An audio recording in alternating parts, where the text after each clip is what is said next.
The people who live in Riverside Village and the city council, they just want something done. And pretty soon, these vacant lots could be something new. Well, it's not a pretty sight to see. The trash on this street is piling up, and the comments about it are piling up too. And event organizers are setting up right now for the Juneteenth festival here in North Augusta. Let me show you how it works. It all starts here. This is where they mix the salt water solution, and it takes about 15 minutes to soften.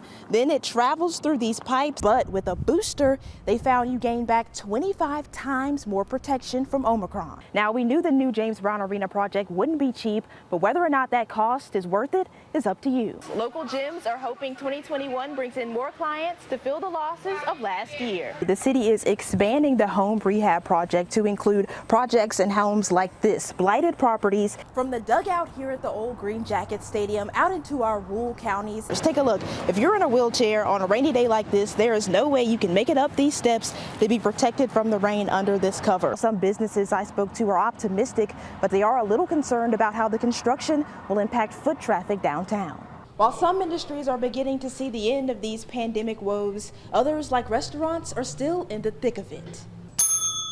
On the surface, things at Ruth's Family Restaurant are running smoothly. The tables are full and the kitchen is busy, but Peter Garland says keeping the doors open has been a struggle, to say the least. It's a challenge day to day. You know, some days it's like, okay, I'm done.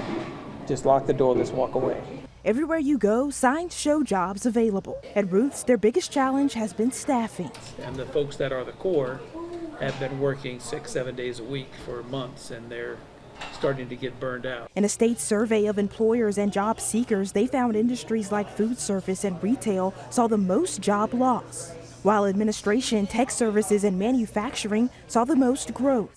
And a lot of that, I think, is derived from the pandemic. You have individuals that have a number of concerns related to the risk of that constant face-to-face interaction with people in person, right? Angela Swartz works for Spheron, a local staffing agency. She says experts thought the answer to the problem was ending state unemployment benefits. It has made a difference. Has it made a difference to the degree we all expected? No, I don't think so. Peter continues to look for workers. We still need a couple more cooks and a couple of waitresses. And hope. We just hope that folks will find that they can't stay home anymore and they're going to get out and get back in the job market. Things are getting better, but the Department of Labor says it might take months or even years before we see the job market return to some sense of normalcy. Reporting in Augusta, Kennedy Harris, on your side. I wasn't really surprised because there are people that actually want to see the right thing happen. I was ecstatic, not just for myself, but for the community. It was February 2020 when 25-year-old Ahmaud Arbery went jogging through a Burnswick neighborhood. Today, a jury found 3 men guilty of murdering him. We know that justice is not always in our sight, but with this case, it's important because from our perspective, how could that happen?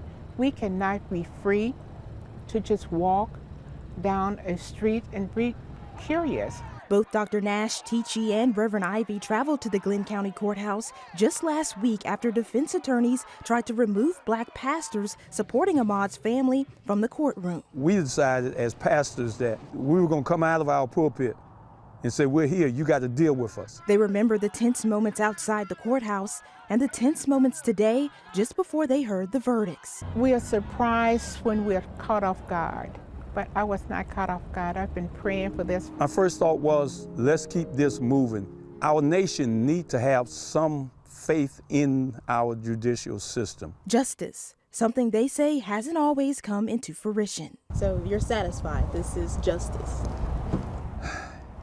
Justice would have been that he never was murdered. That would have been justice. But to hold the people accountable for his death, I think that is, to a degree, justice. It all went wrong. That was probably the worst call I ever made. Lasagna Grandstaff understands the challenges all too well. Her 25-year-old son suffers from mental health issues. That particular day, he was in a crisis. All I need is some help getting him to the hospital. Deputies arrived and things escalated quickly. He was arrested and sent to jail for nearly 2 weeks. Lasagna stressed trying to get him out from behind bars and into a hospital bed. I was at work, trying to work. I'm a hairstylist. My hands are shaking, and, people are noticing my hands are shaking. You really look at it in the bigger scheme of things, they don't need to be in a jail. They need to be in a mental health facility. Last year, the sheriff's office responded to 2,682 mental disorder or suicide calls. Those numbers were down when the crisis intervention team was active. It's police officers and social workers that are working together. Social workers responded to calls with deputies, connecting those in crisis with health and medication resources. Even on some of the calls that were